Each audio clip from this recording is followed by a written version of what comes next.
Buenas, es un gusto estar nuevamente con ustedes. Este día vamos a hablar sobre los trastornos neurocognitivos y secundarios a enfermedad médica. Es un grupo bastante amplio, este día abordaremos algunos de ellos. Cuando nosotros hablamos de enfermedades secundarias, enfermedades médicas, también hablamos de un trastorno mental orgánico o un síndrome cerebral orgánico. Todos ellos son sinónimos de las mismas patologías y nos referimos a un grupo de trastornos psiquiátricos secundarios a una enfermedad cerebral estructural demostrable, tal como un tumor, un traumatismo, una degeneración. Otras causas, intoxicaciones, incluso podría llamarse también un trastorno mental orgánico. Y también se aplica este término para los trastornos psiquiátricos que proceden de una disfunción cerebral secundaria, enfermedades sistémicas o extracerebrales, tales como el síndrome de Cushing o el lipedema, entre otras patologías. Hablar de trastorno mental orgánico es una de las grandes enfermedades en psiquiatría o de las patologías más frecuentemente diagnosticadas, porque como van a ir viendo a través de la clase, hay múltiples patologías extracerebrales, es decir, sistémicas, fuera del cerebro, como ustedes lo quieran llamar, que pueden originar un cambio a nivel cerebral, dando como consecuencia múltiples sintomatologías psiquiátricas y dependiendo de la gravedad, así también va a ser su presentación. El uso del término orgánico implica que los trastornos que aparecen en estas clasificaciones carezcan de un sustrato cerebral, sino que indica que el síndrome clasificado como tal puede ser atribuido directamente y no que simplemente exista una asociación fortuita o se puede explicar por una reacción psicológica a los síntomas físicos o a un trastorno de enfermedad cerebral orgánica o sistémica diagnosticable en sí misma o a una sustancia exógena. Es decir, que nos podemos llamar un trastorno mental orgánico a una respuesta emotiva normal para una situación esperada. Por ejemplo, una persona que sufre de un cuadro de ansiedad o un cambio en su estado de ánimo secundario a un infarto, no significa que el infarto como tal está provocando un trastorno mental orgánico. Tiene que existir una evidencia que ese infarto agudo al miocardio dañó, lesionó, hizo un cambio a nivel cerebral, no una respuesta adaptativa al estrés que yo estoy viviendo, porque es muy diferente. Todos ante una situación en la que pone en riesgo nuestra vida, donde nosotros nos encontramos, incluso no de riesgo, sino que podemos tener una enfermedad que cursa con múltiples síntomas que me hace sentirme hasta decaído, triste, desesperado, frustrado. Esa se consideraría una respuesta normal, no es un trastorno mental orgánico. Sin embargo, un trastorno mental orgánico que sabemos que se podría dar en una sepsis, por ejemplo, que es así, hay evidencia que puede dañar la estructura cerebral, todos los neurotransmisores se pueden ver modificados por esa sepsis, entonces allí estaríamos hablando de un trastorno psiquiátrico secundario a una enfermedad. Son dos cosas totalmente diferentes. Entonces hay que demostrar que la enfermedad, la patología, el trauma, la situación que esté viviendo nuestro paciente está directamente relacionado médicamente a un daño a nivel cerebral. Dentro de estos trastornos podemos hacer tres grupos. Uno que cursa con sintomatología predominantemente en la esfera cognitiva, afectando memoria, atención, lenguaje, ejecución, planificación de acciones, como son la demencia, el delirio, los trastornos amnésicos. Y el segundo grupo también lo constituyen aquellos trastornos psiquiátricos provocados por consumo de alcohol o sustancias psicotropas, como un estado de intoxicación o abstinencia. Este segundo grupo será abordado en nuestra clase, por ende no la vamos a tener en esta presentación. Finalmente, también existe un tercer grupo con predominio de síntomas psicóticos, podría ser una alucinosis orgánica, un trastorno catatónico orgánico, trastorno de ideas delirantes, afectivos, también puede haber un trastorno del humor, puede haber neuróticos como el trastorno de ansiedad orgánico, trastorno disociativo orgánico, trastorno de la habilidad emocional orgánico y también un trastorno de la personalidad orgánica, es decir, que los trastornos mentales se pueden dividir en estos tres grupos, predominantemente a que se afecta la esfera cognitiva, predominante a aquellos que se inducen por el consumo de alguna sustancia y aquellos que tienen patologías psicóticas, neuróticas o de trastorno de personalidad.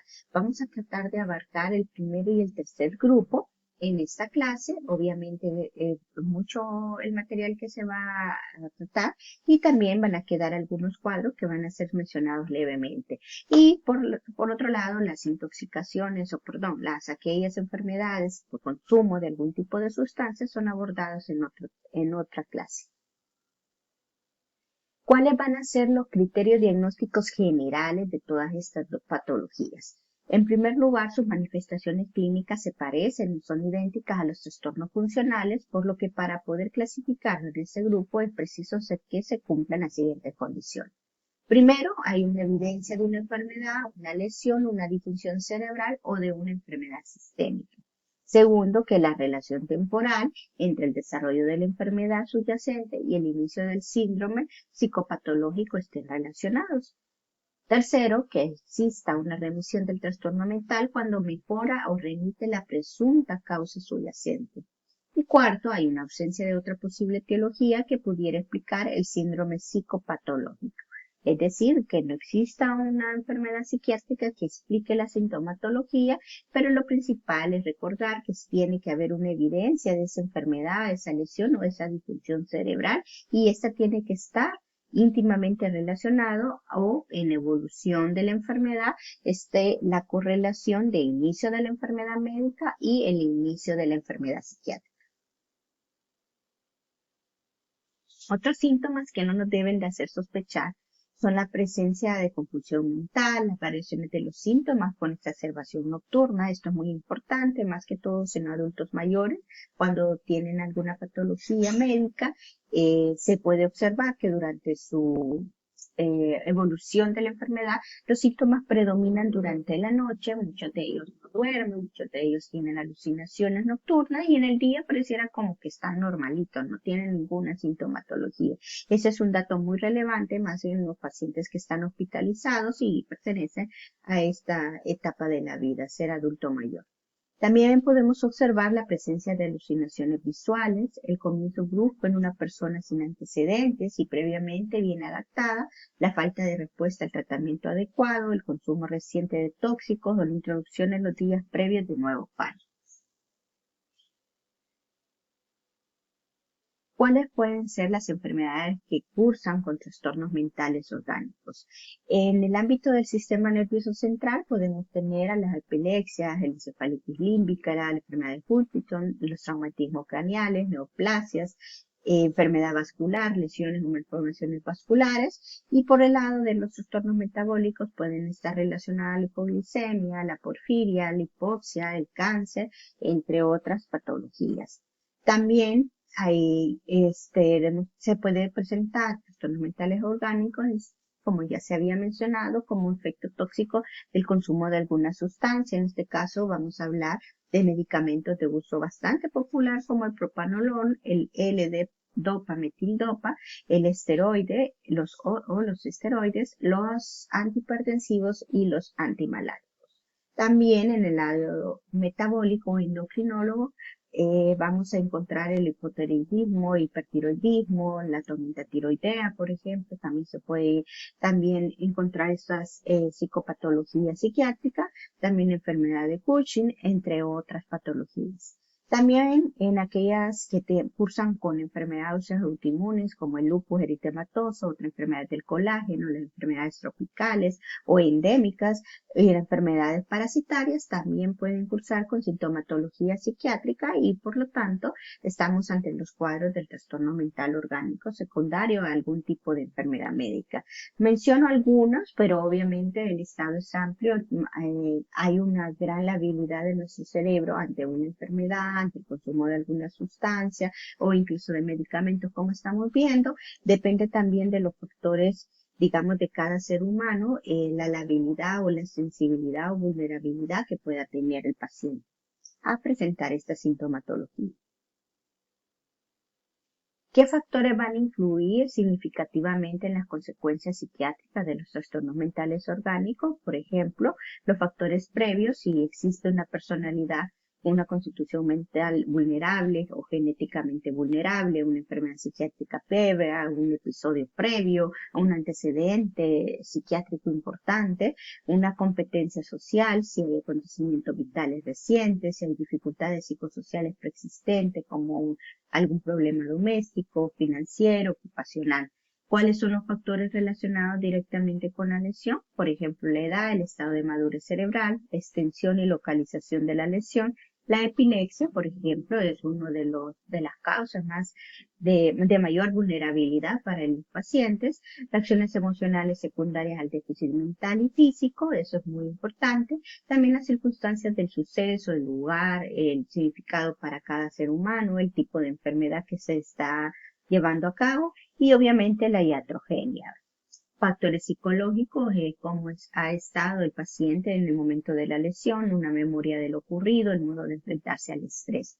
También los factores sociales influyen mucho, como sus relaciones interpersonales con familia y amigos, la red de apoyo principalmente, las fuentes materiales personales y familiares, la presencia o ausencia de procesos de compensación y las fuentes sociales son muy importantes para disminuir o exacerbar estos trastornos mentales orgánicos. En la actualidad sigue siendo la exploración psiquiátrica detallada lo más importante de indudable utilidad en el diagnóstico de estos trastornos. Además es necesario un examen clínico, especialmente el neurológico y de laboratorio, pruebas neuropsicológicas, escalas específicas diagnósticas para el síndrome cerebral orgánico. Podemos también tomar electroencefalograma, electrocardiograma, radiografías, TAC, resonancia, hacer un estudio completo de nuestro paciente y más cuando no tenemos una evidencia de un trastorno mental previo a lo que estamos observando en ese momento. Entonces se solicita hacer una exploración bastante exhaustiva. Se trata de descartar causas frecuentes de estos trastornos como las anemias ocultas, macrocitosis, enfermedades hepáticas, malnutrición, la neutrofilia o infecciones y anormalidades electrolíticas. Un fracaso renal va a ser muy importante de evaluarlo, también así cardíaco y las neoplasias del pulmón, que son de las causas más frecuentes para observar estos síndromes cerebrales orgánicos. Vamos a iniciar con el primer grupo, que son los trastornos mentales orgánicos con sintomatología predominantemente en esfera cognitiva. De este tema se ha hablado mucho, se conoce popularmente mucho. Incluimos a las demencias, al delirio, el síndrome confusional agudo, pero en específico este día vamos a hablar de demencias y delirio. Los trastornos neurocognitivos se componen de un conjunto de condiciones fundamentadas en un déficit pronunciado en diversos procesos cognitivos. Además, son de índole neurobiológica, es decir, hay una lesión, hay un sustrato o un daño estructural que explica ese déficit cognitivo. En caso de que fuera un ligero declive en estos procesos cognitivos, podría considerarse que es una consecuencia normal del envejecimiento. Estamos diciendo que hay un envejecimiento no patológico, un envejecimiento normal y eso no constituye un trastorno cognitivo o neurocognitivo. En cambio, si se dieran dificultades para un desarrollo cognitivo normal por trastornos como el delirio, el síndrome confusional, la demencia o un síndrome amnésico, podríamos hablar de un trastorno neurocognitivo, el cual suele provocar desazón en la persona que lo padece e interferir en sus actividades de la vida diaria. Y quizás ese es el criterio más importante, tanto del delirio como de la demencia, que interfieren en las actividades de la vida diaria. Esta persona pierde su independencia, pierde sus actividades de la vida diaria para poderlas realizar por sí mismo, necesita de la ayuda de otros y ese va a ser el criterio que nosotros vamos a decir, este paciente está pasando por un trastorno neurocognitivo. Los síntomas comunes en estas enfermedades es el deterioro cognitivo, como hablábamos de la pérdida de la memoria, la confusión, la desorientación, la dificultad para el aprendizaje y resolución de problemas. También vamos a observar alteraciones conductuales y emocionales como agitación, apatía, depresión, ansiedad, alucinaciones visuales y agresividad. Vamos a observar también disfunciones funcionales como la pérdida de autonomía en actividades diarias. Vuelvo a insistir, uno de los criterios más importantes es esa pérdida de la autonomía o la dificultad para realizar sus actividades de la vida diaria, vestirse, cambiarse, manejar dinero, utilizar incluso un teléfono o el transporte público, son uno de los criterios básicos para que nosotros podamos diagnosticar un delirium o síndrome confusional agudo y un cuadro de demencia. Hablando un poco de delirium, se entiende como un trastorno agudo y fluctuante de la atención y la cognición que se presenta por lo general en un paciente vulnerable que presenta uno o más factores de riesgo o predisponentes y que es secundario a una patología médica aguda, el uso de un fármaco o un evento quirúrgico anestésico electivo o de emergencia y se desarrolla esta condición. Hablamos de delirio o síndrome confusional agudo. Estos cuadros suelen ser, y por eso es su nombre también, síndrome confusional agudo, suele ser momentáneo, no es algo crónico, se suele tratar la mayoría de veces porque existen pacientes incluso en los que no se diagnostica, sino que consultan nuevamente dentro de un mes, 2 meses y el delirio por evolución salió, el paciente salió, pero realmente hay una evidencia, lo cual también es algo grave porque al no tratarlo, obviamente va a ocasionar secuelas o lesiones que pueden durar de forma crónica. Entonces, un delirio en un estado confusional agudo es importantísimo poderlo diagnosticar. No dependerá de nosotros, sino que también de la familia que lleve a consultar a este paciente, pero sí hay casos en los que no se consulta y también hay casos en los que lamentablemente por la misma situación de un descuido, por decirlo así, o no consultar a tiempo, fallecen. Sí hay situaciones así que se ponen de riesgo al paciente y se pone de riesgo también a las personas que lo cuidan. Este trastorno, también conocido como estado confusional agudo, se desarrolla rápidamente y su incidencia es particularmente alta en adultos mayores y en pacientes hospitalizados, especialmente aquellos en unidades de cuidados intensivos. Principalmente ahí se suelen observar, pero también lo podemos encontrar en cualquier otra área de las especialidades de medicina, puede ser en ortopedia, es muy frecuente que un paciente después de un trauma se pueda observar un cuadro de delirio en pacientes con infartos agudos miocardio en la zona de UCI, por ejemplo, también solemos ver bastante, y en zonas así que donde existen medicina interna, por ejemplo, tenía pabellones de infecciosos, entonces ahí también lo observamos, no es exclusivo en una sola área. Principalmente se puede observar en adultos mayores, pero también los niños, los adultos jóvenes pueden presentar cuadros de delirio. Existe una alteración aguda en el estado mental que fluctúa en intensidad a lo largo del día, está marcado por incapacidad de mantener o dirigir la atención y puede acompañarse de confusión, desorientación, agitación o letargo. ¿Cuáles son las características principales? Un inicio agudo, los síntomas aparecen de forma rápida, generalmente en horas o días, fluctuante, la intensidad de los síntomas varía durante el día, siendo más severa durante la noche. También puede haber alteración de la atención con dificultad para concentrarse o mantener el enfoque. Puede haber alteración del estado de conciencia, desde somnolencia hasta hiperactividad.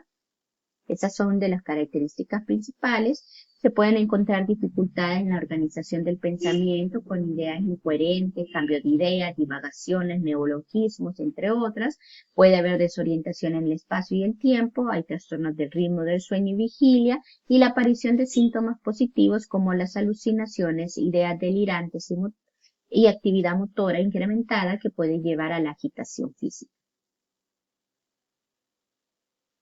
¿Cuáles son los tipos de delirio que existe? Está el hipoactivo, el hiperactivo y el mixto.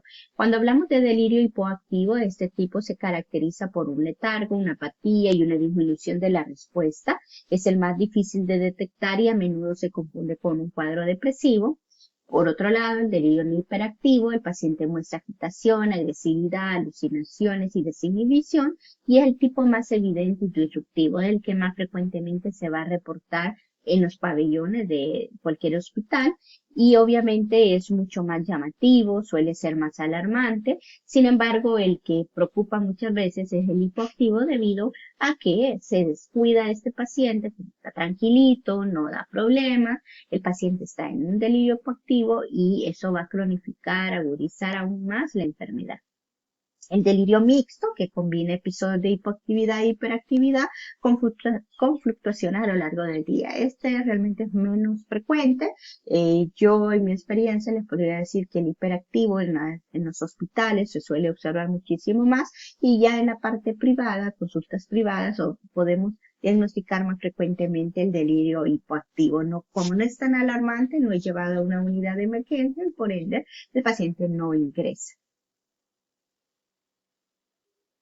Las causas del delirio, factores médicos como infecciosas, desequilibrios metabólicos, traumatismos, alteraciones de los ciclos de sueño-vigilia. También podemos tener causas de delirio, factores farmacológicos como el uso de medicamentos, la benzodiazepina, anticolinérgicos. También la abstinencia de estos fármacos puede ocasionar un delirio. Factores ambientales influyen o son causantes de un delirio, como hospitalizaciones, incluso prolongadas. El hecho de un paciente adulto mayor con una hospitalización prolongada puede causar un delirio, y la privación del sueño también está demostrado que puede ocasionar delirios principalmente hiperactivos.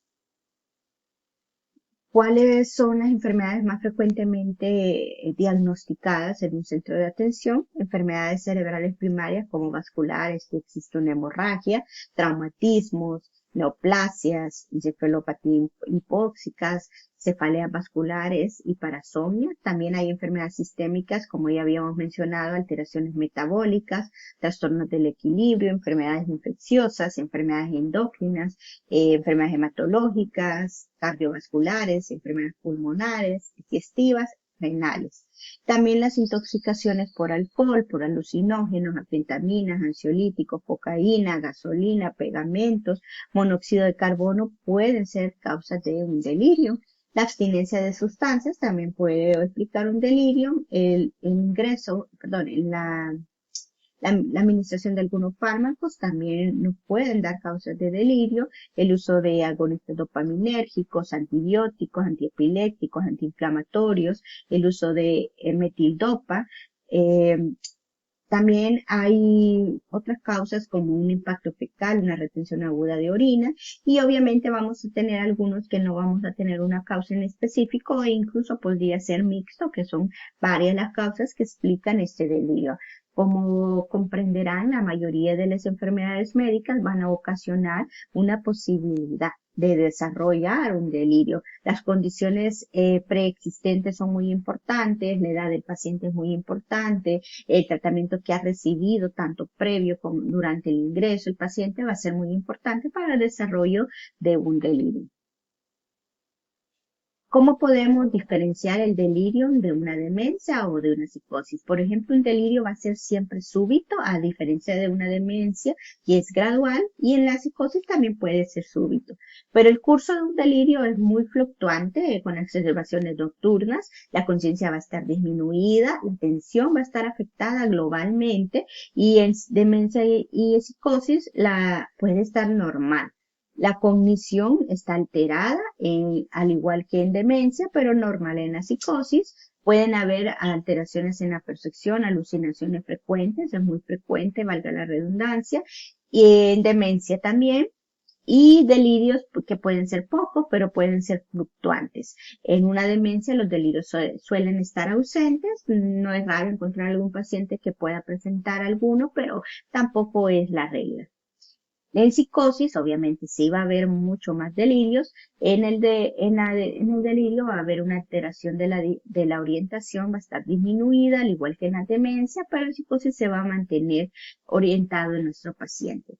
Actividad psicomotriz, ya hemos visto que puede ser retardada, agitada o mixta, y normalmente en las demencias y en la psicosis la actividad psicomotora no se ve comprometida. Entonces aquí podemos comparar las características principales del delirio, su comienzo, su curso, su conciencia, su atención, la cognición, la percepción, las alteraciones en la sensopercepción, orientación y actividad psicomotora en cuanto a demencia y psicosis. Así que es muy importante que ustedes sepan que su comienzo suele ser súbito, su curso va a ser fluctuante, la conciencia va a estar alterada, al igual que la atención y las cogniciones van a estar también alteradas, su percepción puede estar alterada, los delirios son pocos, la orientación va a estar disminuida y su actividad secundaria puede ser retardada, agitada o mixta.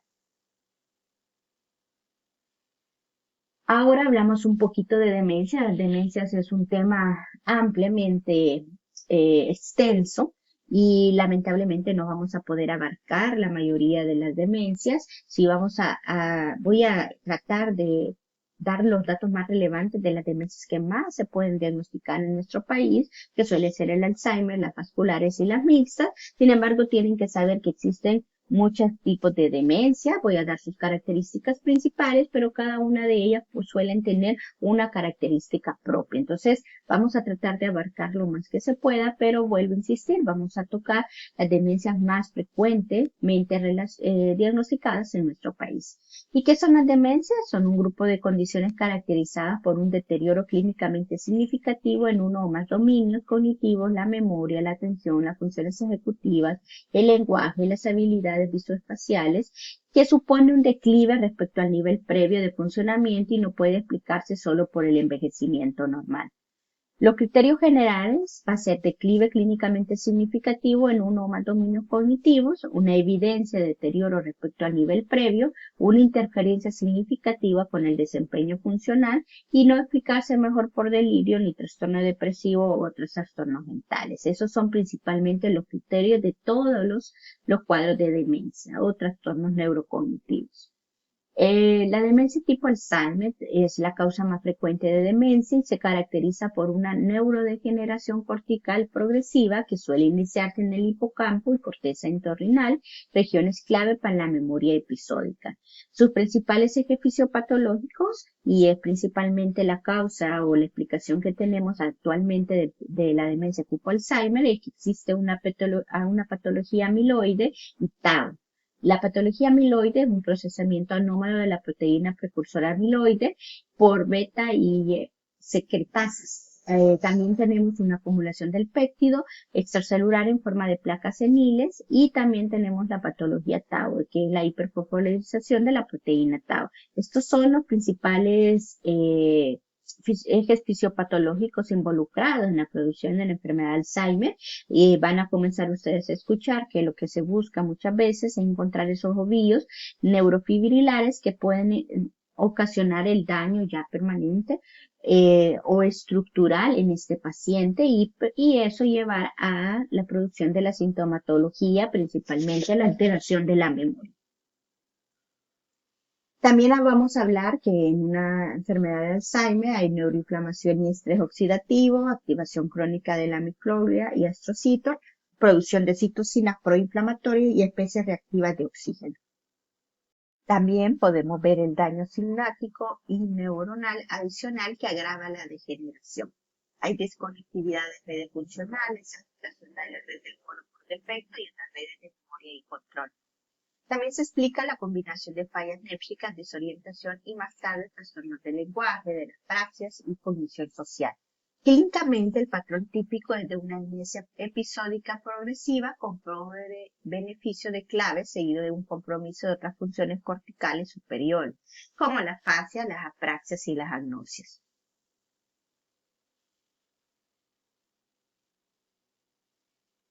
Por otro lado, tenemos a la demencia vascular, que se origina por lesiones isquémicas o hemorrágicas cerebrales, infartos múltiples, enfermedad de pequeños vasos y perfusión crónica que dañan tanto la corteza como la sustancia blanca y estructuras subcorticales. Esta es la que más se diagnostica por exámenes de gabinete, suele ser bastante evidente y quizás una de las más frecuentemente diagnosticadas porque son hallazgos incidentales, no se busca siempre un cuadro de demencia, a veces la sintomatología es menos aparatosa o suele ser su inicio un poco más lento que a diferencia de la enfermedad de Alzheimer y este puede ser uno de los hallazgos incidentales como yo le comento, pero suele ser muy evidente por ese daño que se está dando en las estructuras o esas hemorragias o esas lesiones isquémicas. ¿Cuáles son los mecanismos claves? Hay múltiples infartos, pueden ser corticales y lacunares, pues dependen de la localización y el número de lesiones, también así va a ser sus manifestaciones. Hay unas bien frecuentes que son en el óvulo frontal o en el tálamo y que esas también van a ser acompañadas por múltiples síntomas neuropsiquiátricos. También tenemos en las demencias vasculares enfermedades de pequeños vasos o una desmielinización y lesión de la sustancia blanca profunda y periventricular. Hay desconexión entre la corteza prefrontal y los núcleos subcorticales, hay una hipoperfusión crónica y atrofia cortical, hay una disfunción de los circuitos frontoestriales, y a diferencia del enfermedad de Alzheimer, en la demencia vascular suele haber una relación más directa entre las lesiones visibles en neuroimagen y el perfil clínico y con frecuencia coexiste patología tipo Alzheimer. Por eso es que también otro de los diagnósticos frecuentemente diagnosticados, para la redundancia, van a ser las demencias mixtas. Muchas veces se encuentra la sintomatología, la evolución de una enfermedad de Alzheimer, pero tenemos una evidencia en estas pruebas del laboratorio, de gabinete en este caso, y ahí es donde nosotros solemos poner más un cuadro de demencia mixta, al tener una evidencia de un daño estructural y que tenga las características propias de una demencia vascular.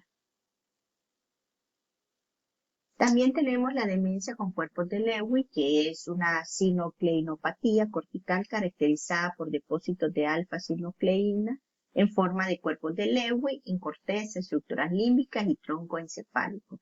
Hay aspectos neurofisiológicos principales como el depósito de la alfa-sinucleína y los cuerpos de Lewy en corteza temporal. Hay una pérdida neuronal y sináptica de estas regiones, disfunción colinérgica marcada, hay una pérdida de las neuronas en sustancia negra y en la vía neuroestrateal, y explica también el parkinsonismo espontáneo, que puede ser una rigidez, una bradicinesia o temblor. Clínicamente, el trípode típico no siempre es completo, pero en la mayoría de veces lo podemos encontrar. Hay alucinaciones visuales muy formadas, muy características, hay fluctuaciones cognitivas marcadas y parkinsonismo, a veces con trastornos de la conducta y en el sueño REM. Entonces, esas son tres características propias de la demencia por cuerpos de Lewy, que son las alucinaciones, las fluctuaciones cognitivas y el parkinsonismo. Esas son tres características principales que pueden hacer la diferencia entre los otros tipos de demencia. La demencia frontotemporal agrupa varios síndromes caracterizados por atrofia focal de los lóbulos frontales y o temporales anteriores, con cambios prominentes en conducta, personalidad y lenguaje. Y esta es de las principales diagnosticadas en psiquiatría y tratadas por los psiquiatras, porque suele tener estas características: cambios en conducta, personalidad y lenguaje. Su base fisiopatológica es la degeneración focal en depósitos de proteínas anómalos. Hay afectación de los circuitos frontoestrateales y temporolímbicos, alteración de la red de control inhibitor y regulación emocional. La corteza orbitofrontal, cingulada anterior e ínsula son los más involucrados. Afectación de redes de empatía y cognición social, explicando desinhibición, falta de empatía y conducta socialmente inapropiada.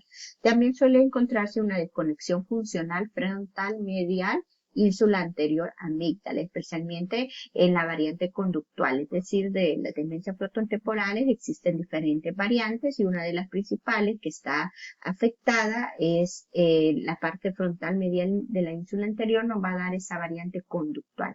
La memoria episódica puede estar relativamente preservada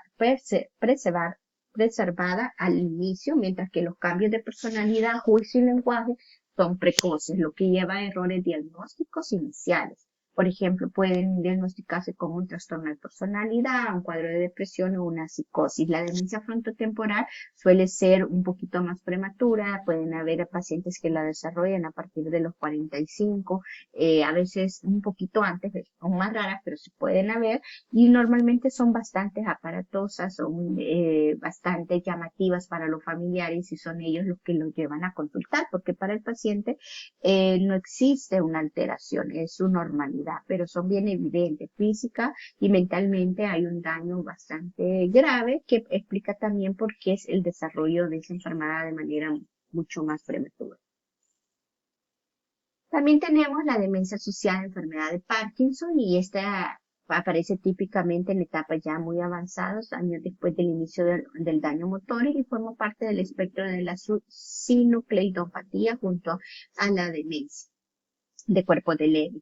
Los mecanismos principales es la diseminación de los cuerpos de Lewy desde las sustancias negras, estructuras límbicas y cortezas en fases tardías, una disfunción colinérgica por afectación de los núcleos basales con impacto en atención y memoria, una afectación de redes fronto-subcorticales que explica la lentitud mental, hay un compromiso límbico, es decir, de la amígdala hipocampo en fases avanzadas con alteraciones emocionales y conductuales. En la práctica existe un continuo entre este tipo de demencia, que es la asociada a la enfermedad de Parkinson, y la demencia por cuerpos de Lewy, motivo por el cual muchos autores las consideran expresiones clínicas distintas de una misma sinucleinopatía cortical subcortical. Otras demencias que pueden ser mixtas, alcohólicas, secundarias VIH o crónicas, por ejemplo, en las demencias mixtas hay una combinación de patologías, ya lo habíamos mencionado, la Alzheimer con la vascular es una de las más frecuentes y suele representar hasta el 40% de los casos en serie de autopsias. Clínicamente van a presentar rasgos de enfermedad de Alzheimer y de demencia vascular. Y también tenemos la demencia alcohólica y del síndrome de Korsakoff, que es relacionada con neurotoxicidad del alcohol, de abuso crónico, atrofia frontal y cerebelosa. Hay afectación de los cuerpos mamilares y el tálamo dorsomedial, produciendo el síndrome amnésico con confabulación. También podemos observar disfunción ejecutiva y cambios en la personalidad frecuente. Esa es la asociada a las demencias de tipo alcohólicas. También tenemos la demencia por VIH, que es un daño subcortical difuso con activación microglial, inflamación crónica y pérdida neuronal, un perfil de encefalopatía subcortical donde puede haber apatía, enlentecimiento, dificultades motoras finas y alteración ejecutiva. También las enfermedades priónicas, estas son poco diagnosticadas, quizás porque no estamos tan familiarizados, y son causadas por conversión de proteínas normales en priones anómalos con agregación y esponquiosis cortical. Es un curso rápido donde hay mioclonias, ataxia, trastornos visuales y deterioro cognitivo subagudo de progresión muy rápida. Estos son otros tipos de demencia, cada una de ellas tiene características propias, su forma de diagnosticar suele ser un poquito más difícil o más compleja, más bien, quizás es la palabra, y que son pocamente frecuentes, son poco el diagnóstico que se realiza, quizás también por falta de experticia, no es algo tan raro de observar, pero aquí no se suelen diagnosticar tan frecuentemente. Muchas veces también se comete el error de ponerle demencia a todo tipo sin poner este apellido, si es una enfermedad de Alzheimer, si es una vascular, si es una por VIH, entonces eso lo llamamos demencia, pero realmente hay que estudiar muy bien estas patologías porque cada cuadro suele ser diferente y por ende el tratamiento también. Bueno, ahora entramos a los trastornos mentales con sintomatología psicótica predominante. Este es el tercer grupo donde podemos encontrar alucinosis orgánica, que se refiere a un síndrome de alucinaciones persistentes o recurrentes con preservación de la conciencia atribuible a factores orgánicos. El paciente no está desorientado y piensa con claridad y es un cuadro poco frecuente en un hospital general, pero puede verse con más frecuencia en los servicios de urgencias. Las alucinaciones suelen ser auditivas o visuales, aunque pueden ser de cualquier modalidad sensorial. Puede o no existir insight de las alucinaciones, pero si aparecen ideas delirantes, son secundarias a la experiencia alucinatoria. Aunque la etiología más conocida es el alcohol, la alucinosis están también desencadenadas por los fármacos como los digitales, los anestésicos locales, los agentes antiarrítmicos, los antidepresivos tricíclicos, la terapia dopaminérgica y alta dosis de fármacos puede también llevar a una alucinosis orgánica. La alucinosis orgánica o quizás ilusiones ocurren en la deprivación sensorial, pareciendo indicar que es preciso balance entre los estímulos exógenos y la activación endógena. Puede estar originado también por lesiones cerebrales circunscritas como los tumores u otras patologías de las zonas cerebrales o por estimulación eléctrica cerebral o migrañas o trastornos endócrinos o metabólicos. Las alucinaciones auditivas son principalmente en la afectación del virus temporal superior lateral y pueden ser también simples o complejas. También las podemos ver en cuadros de sordera adquirida, lesiones del tronco cerebral y epilepsia del lóbulo temporal. Las alucinaciones del gusto y el olfato derivan de las estructuras del lóbulo temporal medial, particularmente de la región uncinal. Las lesiones a nivel de las vías geniculocalcarinas, corteza temporal u occipital y el tracto óptico también pueden dar alucinaciones visuales, así como la migraña, la narcolepsia, la intoxicación o abstinencia de determinados fármacos, encefalopatías metabólicas y enfermedades psiquiátricas como la esquizofrenia o la depresión o manía con alucinaciones congruentes con el estado de ánimo. Es decir, que cada vía, cada estructura cerebral puede explicar las alucinaciones orgánicas y es muy frecuentemente que estas sean descritas muy vivas, con muchos detalles. El paciente puede estar consciente de que no son ciertas, como suele pasar en el abuso de sustancias o el uso de algunos psicofármacos, pero cada una de las estructuras involucradas puede llevarnos a pensar qué tipo de alucinosis orgánica está presentando nuestro paciente.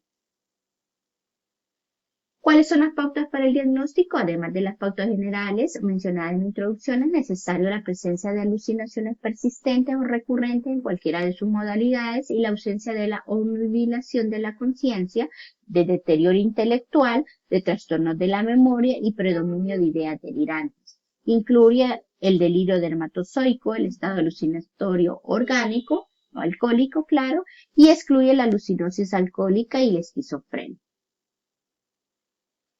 También tenemos al trastorno de ideas delirante orgánico, que se trata de trastornos en cuyo cuadro clínico predominan ideas delirantes persistentes o recurrentes, aunque puedan estar presentes otros síntomas de esquizofrenia relacionados con una causa orgánica específica. Se trataría, por tanto, de cuadros de esquizofrenia light, resultado directo de un factor orgánico específico. Existen ciertas psicosis vistas en epilepsia que caen dentro de esta categoría. Los delirios que forman el núcleo del síndrome pueden estar acompañados de alucinaciones, trastornos del pensamiento u otros síntomas de esquizofrenia, pero el deterioro de la conciencia está ausente, así como otros trastornos del intelecto. Para poder hacer el diagnóstico es necesario que se asocie a una causa orgánica. Este es un criterio general para todos los trastornos mentales secundarios a enfermedades médicas, recuerden. ¿Cuáles son las pautas para el diagnóstico? Deben satisfacer las pautas generales, que ya las hablamos en la introducción, de aceptar una etiología orgánica, puestas en esa introducción, y además deberían estar presentes las ideas delirantes de persecución, de transformación corporal, de celos, de enfermedad o muerte de uno mismo o de otra persona. También pueden estar presentes las alucinaciones, los trastornos del pensamiento o fenómenos catatónicos aislados. La conciencia y la memoria no deben estar afectados, es indispensable esto, y este diagnóstico no debe hacerse si la presunta relación causal orgánica no es específica o se limita a hallazgos tales como una dilatación de los ventrículos cerebrales visualizadas en una tomografía axial o por signos neurológicos menores. Incluye estados orgánicos paranoides o alucinatorios paranoides, psicosis esquizofreniforme de la epilepsia y excluye los episodios psicóticos agudos transitorios, los trastornos psicóticos debido al uso de sustancias psicotropas y esquizofrenia. También en este grupo encontramos a los trastornos del humor o afectivos orgánicos, que se trata de anormalidades del humor en forma de depresión, de manía, consecuencia directa de una lesión cerebral y no de un suceso externo o reactivo. El único criterio para la inclusión de este estado en la sección orgánica es una presunta relación causal directa con un trastorno cerebral o somática cuya presencia debe ser demostrada y no ser la expresión de respuesta emocional al conocimiento de la presencia del mismo o a las consecuencias de los síntomas de un trastorno cerebral concomitante. Ejemplo, incluye la depresión vista en la enfermedad de Cushing y otras endocrinopatías o la depresión postinfecciosa que sigue a la gripe. Este es bastante común de observar y suele confundirse con un episodio depresivo, incluso con trastorno bipolar. Principalmente en las endocrinopatías suele pasar mucho eso. El estado de ánimo depresivo asociado a quejas somáticas es una de las presentaciones más frecuentes en los trastornos afectivos en las unidades de asistencia primaria y también constituye una de las principales causas de errores en el diagnóstico del trastorno depresivo entre los médicos generales. La depresión endógena con sintomatología vegetativa predominantemente puede imitar a una enfermedad física severa y también por su afectación cognitiva confundirse con una demencia en ancianos. Por eso es que antes existía el término de pseudodemencia demencia y hacía referencia a aquellos pacientes que cursaban con sintomatología depresiva y alteración de los síntomas cognitivos. La diferencia era que al ser tratado este paciente, al medicar este paciente, se daba una resolución o una remisión total de la sintomatología y por ende ahí se llegaba al diagnóstico que era un cuadro depresivo que había comprometido las funciones cognitivas, principalmente en los adultos mayores solía observarse más, se sigue utilizando, sin embargo ya es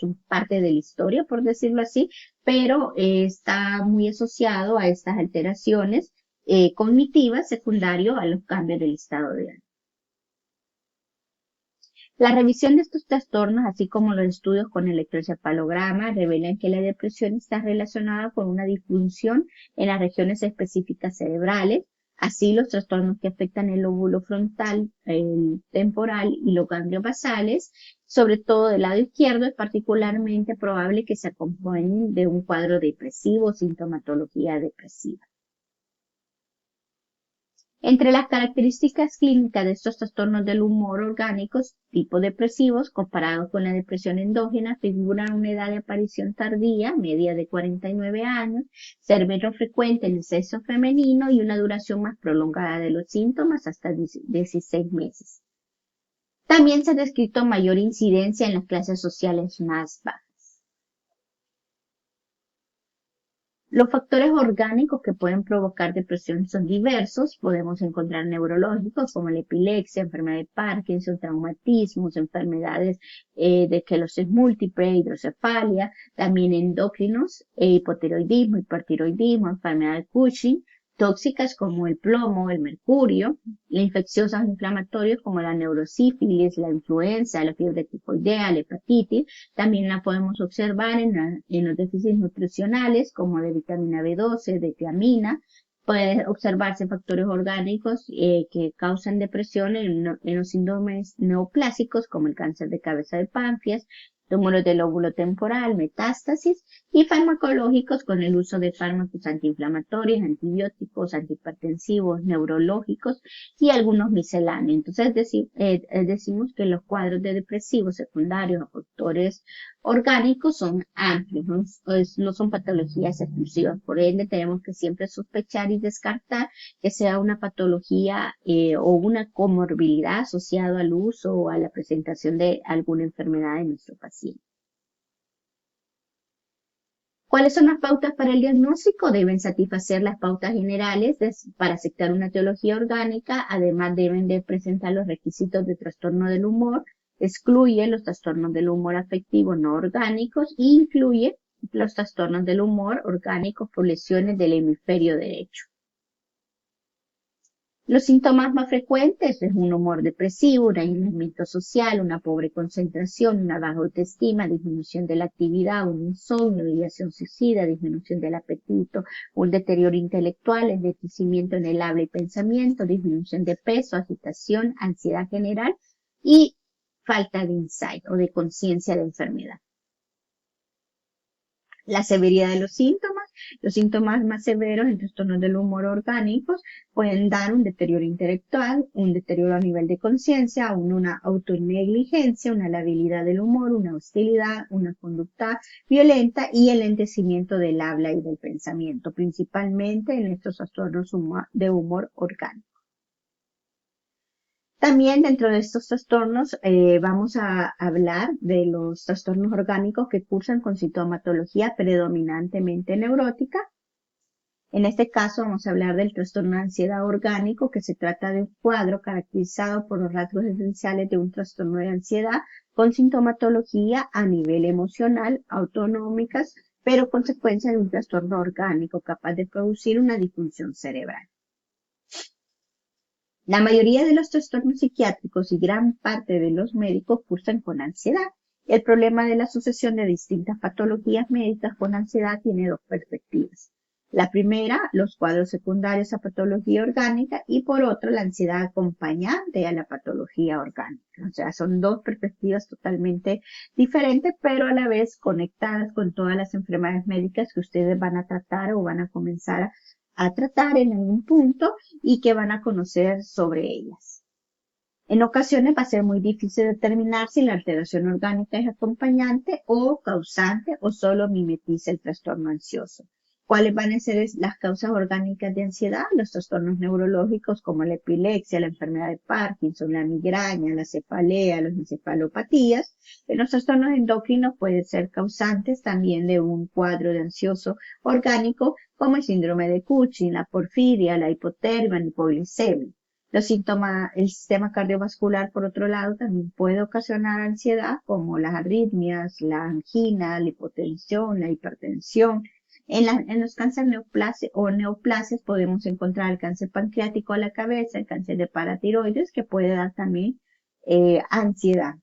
Hay algunos fármacos que pueden ocasionar ansiedad orgánica, como la insulina, la levodopa, los antihistamínicos, incluso la cocaína, marihuana, que son sustancias ilícitas. Y también podemos tener la abstinencia de algunos de los fármacos, como los barbitúricos, los hipnóticos, los ansiolíticos y los beta bloqueantes, entre otros. Entonces, las causas orgánicas de ansiedad son múltiples también, pero suelen estar asociados a enfermedades graves o al uso crónico o el abuso de algún tipo de sustancia, y sus abstinencias también pueden explicar la ansiedad orgánica. Los trastornos disociativos orgánicos, también se trata de un trastorno que va a satisfacer las pautas de uno de los trastornos de conversión y a la vez pautas generales de etiología orgánica. Se va a excluir el trastorno disociativo no orgánico, y la característica esencial de los trastornos disociativos consiste en una alteración de las funciones integradoras de la conciencia, la identidad, la memoria y la percepción del entorno. El trastorno disociativo orgánico suele ser más difícil de diagnosticar porque los pacientes no suelen consultar, lo observan como hasta cierto punto normalidad y conviven mucho con la sintomatología, y hasta un grado en el que sí se pueden hacer daños, se han hecho daño, dañan a los demás, que llegan a nuestra consulta. Esta alteración puede ser repentina o gradual, transitoria o crónica, a la cabeza a la crónica, y para la evaluación de estos trastornos conviene tener en cuenta la perspectiva transcultural, la historia clínica, los hallazgos del laboratorio y la exploración física. Las causas pueden ser secundarias al trauma craneoencefálico, puede aparecer muy frecuentemente estos trastornos, también se ha descrito en las migrañas, en la encefalitis, los trastornos tóxicos y metabólicos. Los episodios de despersonalización o desrealización ocurren en una variedad de trastornos neurológicos, incluyendo la epilepsia, y quizás la epilepsia en sus diferentes variantes se puede presentar muy frecuentemente la despersonalización y desrealización. También tenemos en este grupo el trastorno de la habilidad emocional orgánico, que se trata de un estado caracterizado por la presencia de incontinencia o la habilidad emocional persistente, de fatigabilidad y de diversas sensaciones corporales desagradables como los mareos, por ejemplo, y dolores atribuibles a un factor orgánico. Y en este trastorno se produce un cambio rápido de un estado de humor a otro.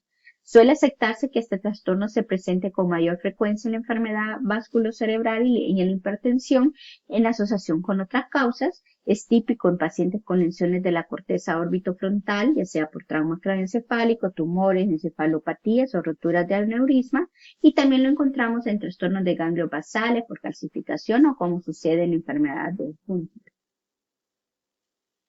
Vamos a encontrar otro tipo de trastorno bastante frecuente, que es el trastorno de la personalidad y del comportamiento debido a enfermedades, lesiones o disfunciones cerebrales. Es frecuentemente diagnosticado y observado en nuestra consulta, no solamente de psiquiatría, sino en las demás especialidades. Este trastorno se va a caracterizar por una alteración significativa de las formas habituales del comportamiento premórbido. Las familiares suelen decir que desde que tuvo tal enfermedad, desde que tuvo tal trauma o pasó por un cáncer y quimioterapia, las personas cambiaron, su personalidad es muy diferente. Afecta de un modo particular la expresión de las emociones, de la necesidad y de los impulsos. Los procesos cognitivos pueden estar afectados en especial o incluso exclusivamente en el área de la planificación de la propia actividad. También podemos encontrar cambios fijos y persistentes en la energía, cortesía, manejo interpersonal e irritabilidad periódica. Se sabe que este síndrome se presenta en las lesiones del lóbulo frontal y también en lesiones de otras áreas subcircuitas del cerebro y lo podemos encontrar en tumores cerebrales como los gliomas de crecimiento lento o los meningiomas orbitofrontales. También se observan en los traumatismos craneoencefálicos que afectan sobre todo los lóbulos frontal o temporal, en los cuadros de epilepsia, en lesiones vasculocerebrales también lo podemos encontrar. Enfermedades como la neurosífilis, cuya infección parece tener predilección por el lóbulo frontal, y algunas endocrinopatías. Entonces, estos trastornos de la personalidad son bastante frecuentes en la mayoría de enfermedades que tocan la estructura del lóbulo frontal, occipital también, y es bastante frecuente en las epilepsias. Yo lo he observado mucho en los cuadros de epilepsia y suele ser una de las quejas más importantes a veces en los cuadros de epilepsia. Las pautas de diagnóstico es la capacidad persistentemente reducida para mantener una actividad orientada a un fin concretamente, las que requieren periodos largos de tiempo, gratificaciones inmediatas, alteraciones emocionales caracterizadas por la habilidad emocional, simpatía superficial injustificada y expresión de necesidades y de impulsos que tienden a presentarse sin tomar en consideración sus consecuencias o molestias sociales. También tenemos que tener trastornos cognitivos en forma de suspicacias o ideas paranoides o preocupación excesiva por un tema único, marcada alteración en el ritmo y flujo del lenguaje, alteración del comportamiento sexual, y vamos a excluir a los trastornos persistentes de la personalidad tras experiencias catastróficas, transformación persistente de la personalidad tras enfermedad psiquiátrica, síndrome postconmocional, síndrome postencefalítico y trastornos de personalidad como tales. Bueno, eso es lo que teníamos este día. Es un tema bastante amplio. Traté de resumir lo más que se pueda. Quedo a la orden. Cualquier duda o sugerencia, estamos pendientes en nuestra página. Y bueno, feliz día.